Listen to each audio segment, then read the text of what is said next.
This is it. Year 7 of Rainbow Six Siege. It's bigger, it's better, and it's building on the best parts of the game we know and love. I'm your host, Camille Salazar-Hadaway, and it's my pleasure to welcome you to our showcase, the reveal of all of our plans for the year to come. And let's just say, there's a lot to talk about. To celebrate our Year 7 kickoff, we'll be giving you a gift to thank you for being a part of this amazing community. It's an exclusive charm you'll only be able to get here, and it's only available for the next 24 hours. Keep an eye out during the show for the code displayed on screen. Now, let's get to it. To present our Year 7 roadmap and talk about the future of Rainbow Six Siege, here's our Creative Director, Alexander Karpazes, and Business Strategy Director, Mohammed Benhanada.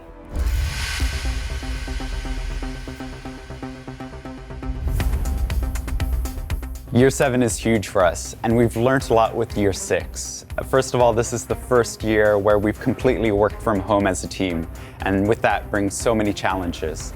So now that we're really comfortable in the cadence of content that we're bringing to the game, we want to step that up with Year 7.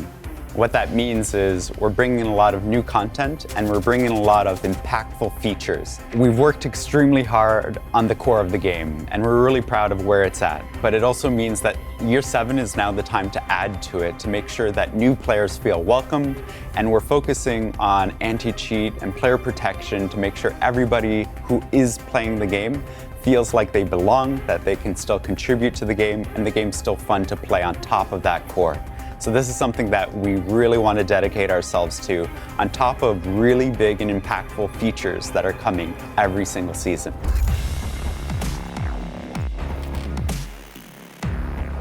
So for Year 7, we'll be bringing 4 seasons as usual and a new operator each season.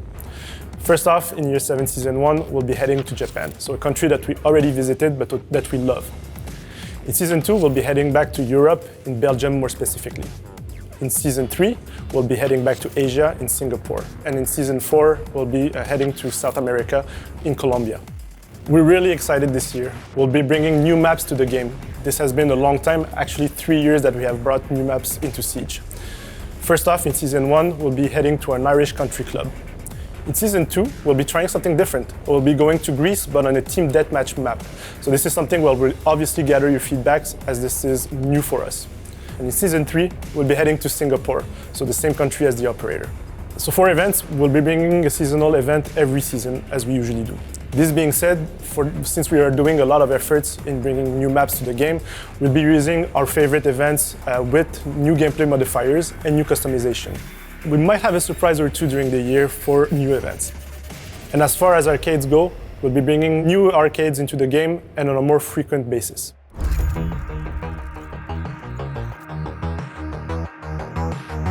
We know that a lot of players like the one-stop purchase that was the Year Pass. This is why we're bringing it back for Year 7. So there will be 2 versions of the Year Pass, the Year 7 Pass and the Year 7 Premium Pass. These will give you the access to the 4 operators in early access like before, exclusive customization, and access to the 4 Battle Pass or the 4 Premium Bundle Battle Passes. So this is something that will be available for a time-limited period up until March 21st. For the Battle Pass, our goal is to keep improving it season after season. What you saw last season with the Premium Bundle, where we added 20 tiers, is just the beginning. For Year 7 S1, we have a lot of improvements coming up. First off, the Battle Pass is going to last all the way up until the end of the season, so that you will have more time in order to have the rewards that you want. Secondly, the challenges are going to be lasting all the way up to the end of the season, so you'll have more time to complete the challenges and progress faster inside of it. Lastly, we're adding something new to the Battle Pass called the Bravo Packs. This is a new type of pack that will feature premium curated list of content, but also with no duplicates at all. This is the first couple of improvements that we have coming up for the year on the Battle Pass, so stay tuned for more during the year.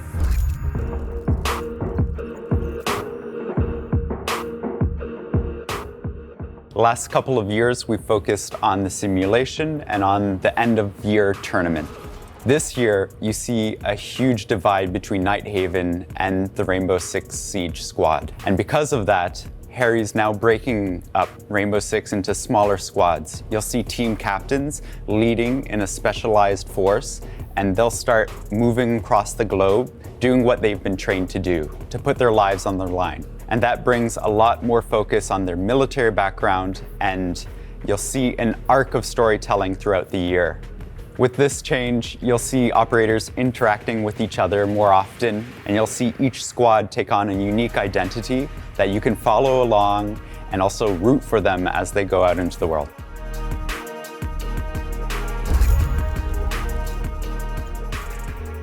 The protection of our community is important and key to Siege. We are continuously looking on ways to improve it and to make the game more accessible to have the best experience possible. Our dev team has more to share.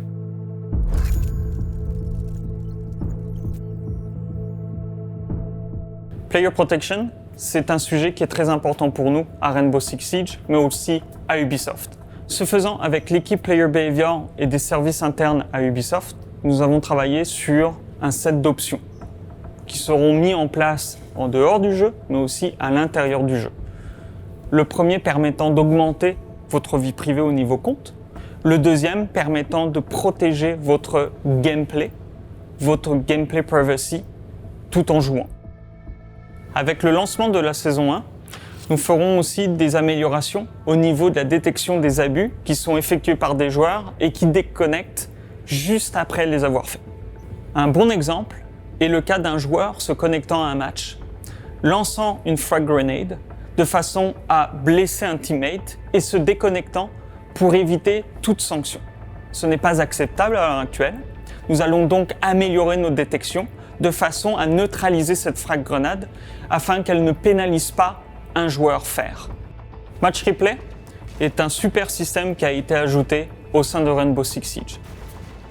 Nous avons entendu la communauté sur le fait de pouvoir reporter des joueurs générant de la toxicité ou du cheating au sein de notre jeu via le match replay. Ce faisant, nous allons ajouter des options de reporting où les joueurs pourront signaler tout joueur ayant des comportements perturbateurs ou des cas de cheating directement à notre équipe.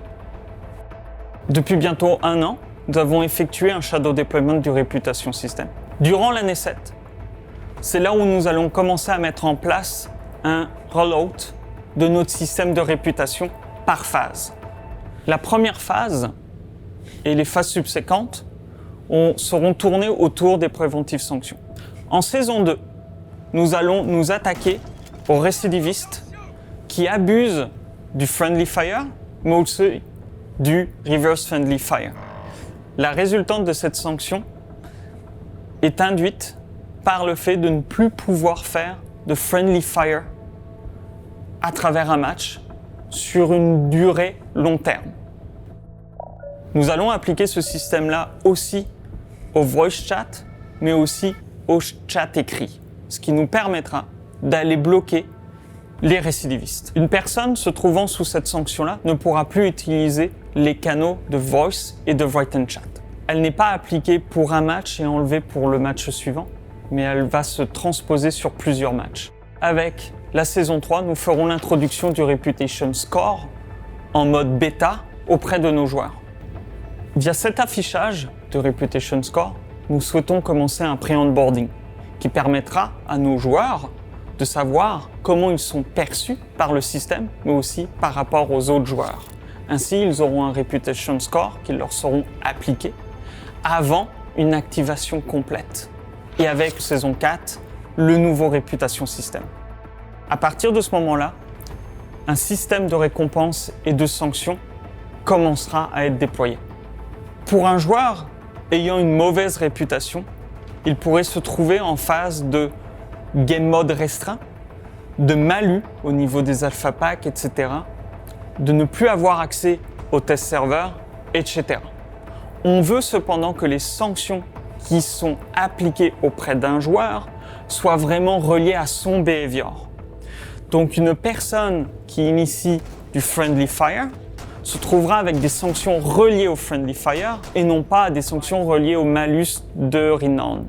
Tous les sujets autour du player behavior, des comportements perturbateurs et de l'anti-cheat sont des sujets complexes. Il n'y a pas une seule solution, ce sont beaucoup d'itérations et c'est quelque chose sur lequel nous voulons travailler activement et c'est une priorité pour Rainbow Six Siege.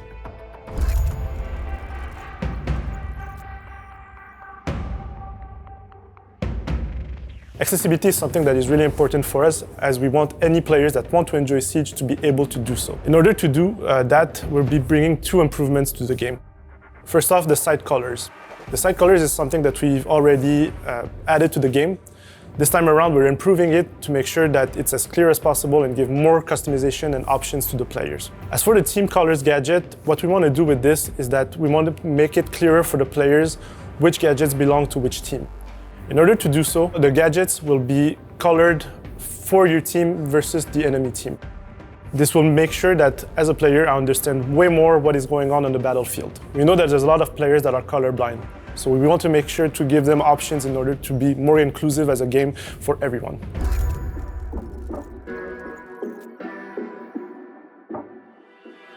Donc en ce qui concerne la visée, c'est plus dur de viser et de contrôler avec une manette par rapport à un clavier souris. Donc là, aujourd'hui, on a très peu d'options pour le joueur. Donc pour avoir plus de flexibilité et de confort, donc ce qu'on veut, c'est rajouter une gamme d'options pour le joueur afin qu'il puisse tweaker, paramétrer comme il veut sa manette. Donc pour donner des exemples simples, donc déjà, on veut séparer les réglages entre juste regarder et la DS. Comme ça, le joueur peut paramétrer différemment les 2 cas. Mais aussi, par exemple, de pouvoir paramétrer les vitesses de rotation. Donc, par exemple, verticalement et horizontalement. Par rapport au recall, on veut davantage personnaliser les recalls sur console. Parce qu'aujourd'hui, on applique une valeur stricte arbitraire de 20% en moins de recall pour les joueurs console et on veut sortir de ça. Donc on veut vraiment prendre les weapons et puis les paramétrer de manière individuelle, comme on le fait déjà sur PC. Les joueurs PC peuvent paramétrer le champ de vision de 60 à 90. Par contre, sur console, les joueurs sont bloqués à 60 et n'ont pas de possibilité de pouvoir jouer avec ce chiffre. Donc ça, c'est une frustration pour les joueurs, c'est quelque chose qu'ils demandent depuis très longtemps. Donc je suis contente de dire qu'on est en train de travailler dessus. Et donc là, ça va offrir plus de confort pour le joueur, parce que finalement, ça va élargir le champ de vision pour le joueur. Donc ils vont pouvoir avoir plus de choses, d'éléments autour d'eux. Et donc, c'est un réel avantage pour le jeu. Siege is in constant evolution. It is important to create an environment where new players can learn the game we all love. Let's find out more about the dev team's vision of gameplay, balancing, and onboarding.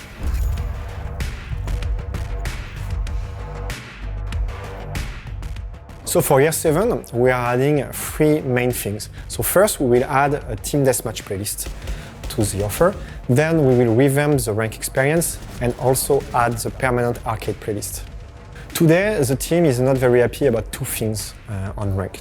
First, it's seen by the player as a progression system, that you should progress in terms of ranks, but in fact the system is trying to guess your rank as fast as possible, and it's not at all a progression. We want to fix that. If I take the experience of an average bronze player, he will start after his placement matches probably in silver or low silver, and then he will gradually go back to bronze and maybe low bronze, and it's not necessarily a very rewarding experience. With the new system, he will start in copper and will always go up until he reaches his bronze, and maybe, since he will play more, for the time being, he will get stronger and maybe reach silver or might reach gold. So we want everybody to be able to progress from the start to where they belong. Also, this playlist is supposed to be the ultimate competitive experience, but today the reward is only 1 charm per season and it's a bit lackluster. So first, we are improving 2 things for the reward. The number of rewards you will get, that will increase by a lot, and also the way you get them. So the way you get your reward, right now, it's a bit strange, because if you are platinum, you won't get the copper charm. So it makes the copper charm as rare as the platinum charm, and it doesn't make any sense.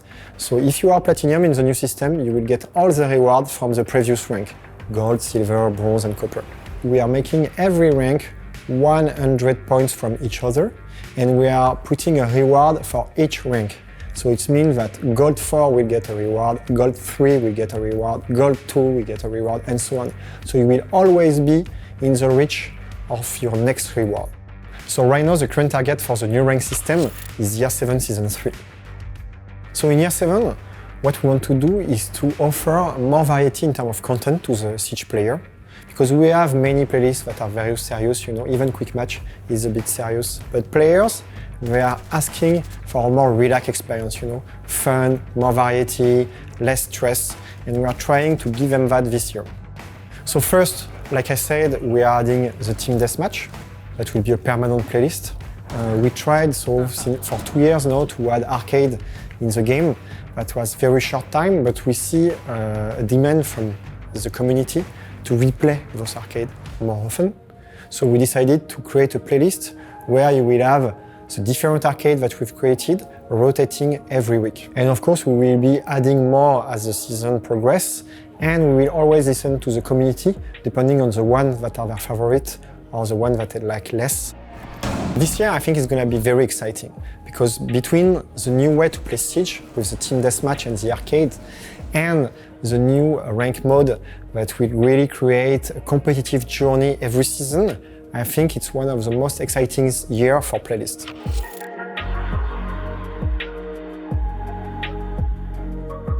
So onboarding on Siege is a very complex issue because Siege is a very complex game. We need to make sure that we don't mask how complicated the game is and make sure that we prepare a player for their first PvP match and so that they contribute towards their team and they understand why Siege is fun and why it's been around for as long as it has. A few facets that we're looking into, one would be learn areas. So the first of which would be at the shooting range. So these are playable spaces that the players can enter. Players are actually getting hands-on in these learning experiences without the pressure of being within a match. Another element is help systems. So these help systems will be supportive elements that we are going to provide for players. The first of which for help systems is the operator tips. Operator Tips is a new system where players are going to be able to bring up information about an operator or secondary gadgets. And not only can you read, but you can also watch and learn how to pull off those different gadgets and how to be using those abilities in your favor and to help you contribute towards your team. We're also looking at new ways to introduce Siege to players, whether they're new to Siege entirely or whether they're returning. Playable tutorials that players can get their hands on. For example, there's a lot of different elements that we do not introduce in situations, such as droning.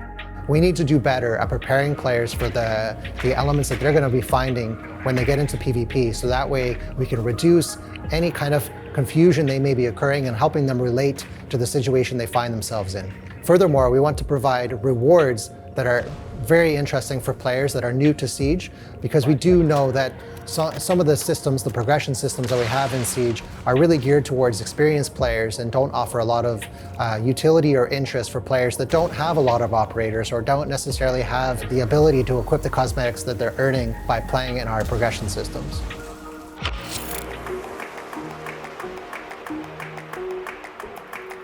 Aujourd'hui, on a une équipe dédiée qui s'occupe de l'équilibrage du jeu, qui se trouve à Barcelone. Et donc, cette équipe, elle s'occupe d'ajuster, de retravailler, de modifier les caractéristiques des armes et des opérateurs, que ce soit leur habilité principale ou les génériques gadgets. Et aussi, elles améliorent et créent de nouveaux systèmes. Donc pour la NS7, on a beaucoup de rework. Donc d'abord, en ce qui concerne les opérateurs, donc on a déjà communiqué sur Valkyrie et Goyo qui vont arriver début d'année. Mais aussi, nous travaillons par exemple sur Zero pour que sa caméra n'auto-perce automatiquement la surface, mais que ça soit un choix du joueur, donc que ça soit manuel. Nous avons aussi Bandit, donc de pouvoir déployer une batterie, plusieurs batteries sur un même mur. Nous avons Dokebi, donc Dokebi qui puisse affecter les joueurs éliminés par son appel. Et le gros rework là en cours, c'est Thatcher. Pour Thatcher, ce qu'on voudrait, c'est d'augmenter le plafond de compétences pour l'utilisation de son gadget. Parce qu'aujourd'hui, c'est un throwable, on peut lancer de très loin, l'effet est très grand et ça passe à travers les murs. Donc il n'y a pas beaucoup de risques avec Thatcher. Thatcher aussi est beaucoup banni, donc c'est quelque chose qui aussi nous dérange. Donc c'est pour ça qu'on est en train de travailler Thatcher. Donc on a eu plusieurs itérations. Donc pour Thatcher, notre prochaine itération qu'on doit tester, c'est finalement là, c'est pas de garder la MP grenade, mais pouvoir aussi la cooker. Donc plus on la cook, qu'on la garde dans la main, plus son range va être grand. Donc son aire d'effet. Donc ça met un petit peu plus demande un peu plus de compétences. Donc l'équipe Balancing travaille également sur un générique gadget, donc qui est une EMP grenade. Donc ça, c'est pour faire une alternative à Thatcher. Donc un peu comme ce qu'on fait déjà dans le jeu, où on a Termite et Ibana, Maverick, et on a proposé récemment le générique gadget Heartbreach. Nous, notre objectif est que chaque décision du joueur repose sur un processus réfléchi. Donc de réfléchir aux bons outils par rapport à la situation. Donc c'est pour ça que nous, on est en train de regarder pour rendre les opérateurs, réduire les opérateurs bons à tout faire. Parce qu'on ne veut pas que chaque opérateur puisse répondre à toutes les situations.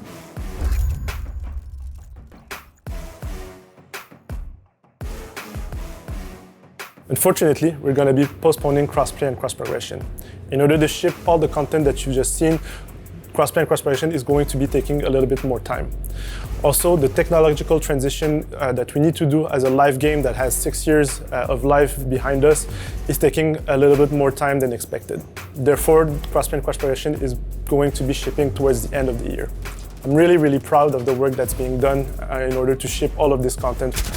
Whether you're a casual player that plays couple times during the season, or that you're a pro player that plays every day and thousands of hours, we want Siege to be something that is inclusive and that everyone can enjoy in their different pace. Actually, this is probably the biggest year that Siege ever has. And when we made the commitment that we're here to stay, this is really a showcase of it. When we're talking about onboarding, new maps, player behavior, all of this is a true testament of the fact that we are here to stay. Siege wouldn't be the same without our esports community. Wei Yu, esports director, is here to tell you what you can expect from the competitive scene.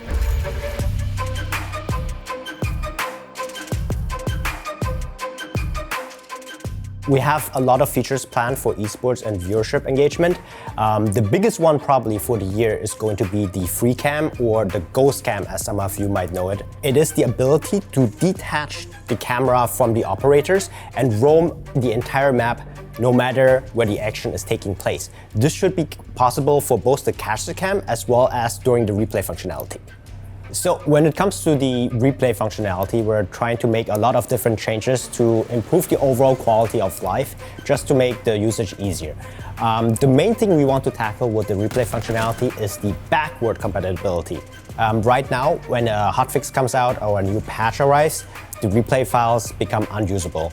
In the future, we want them to have at least a shelf life of the entire season, so you don't have to re-download a client to watch previous replays. When it comes to our competitive roadmap this year, we already know the destinations for our 3 majors. The first major will take place in North America. The second major in August, we're heading to either Europe or maybe the Middle East. And the third major in November will take place in Asia Pacific. Our team has also been making long-term plans in terms of the 6th Invitational. We know that starting in 2024, the SI will travel the world. However, there is a chance that we begin this progress already in 2023, so stay tuned and see where the SI will take place next year. When it comes to R6 share, we have been working on multiple improvements across the board. The biggest one is probably the revenue share between Ubisoft and our partnered organizations. From now on, when you purchase a team item of your favorite organization, the organization will receive 50% of the revenues instead of 30%. To really recognize the contributions of our partners, we're also adding additional items to R6 share. We're doing this by expanding the number of teams in Tier 1 to 15 teams. All of them will get full operator bundles, the weapon skins, and additional MTX items. Additionally, every Tier 3 team will move into the Tier 2 category, meaning you have more ways to support your favorite teams, and there will be more items overall in the esports ecosystem. With 2022, we're also adding a new customization category for R6 share, which is the operator background card. These will be included in the team bundles that you purchase, and they're flexible. It means you can use it for any of your favorite operators to represent your favorite team. So these were the high-level updates for R6 Esports in 2022. But we have a lot more information coming up on our website and our social media channels. Wow, we've covered so much for this new year, and we can't wait for you to get your hands on all the content to come. Before we end the show, here's our creative director, Alexander Karpazes, for a final word.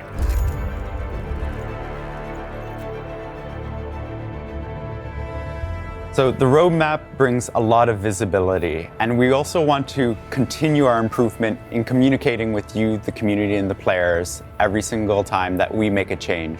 So you'll see the roadmap change every single season as we update it when we want to add new things, but also with the nature of a live game, things do change and we do shuffle things around. So you'll see at the start of every season, we're going to update this message and make sure that you're up to date with what we're doing. We're immensely excited about what's to come in Siege, and you can also expect a few more surprises along the way, because the Siege team will never rest on its laurels. We're always pushing what needs to come next, as well as listening to you, the community. Siege is a live game, and we'll always be evolving. What's important to us, though, as a team, is to make sure that we keep on pushing ourselves to deliver more and more, and to make sure that what's there keeps on getting better. And year 7 is going to be huge for us. And beyond year 7 is going to be even bigger. We want to make sure that we're entirely ambitious in what we set out to do for Rainbow Six Siege. My love for this game and the team's dedication means that we'll always be pushing for more on Siege. We'll always try to push ourselves to do better and to give more to you, the community. And that's our promise to you, to be bigger and better in year 7 and in the future years to make sure that Siege is here to stay.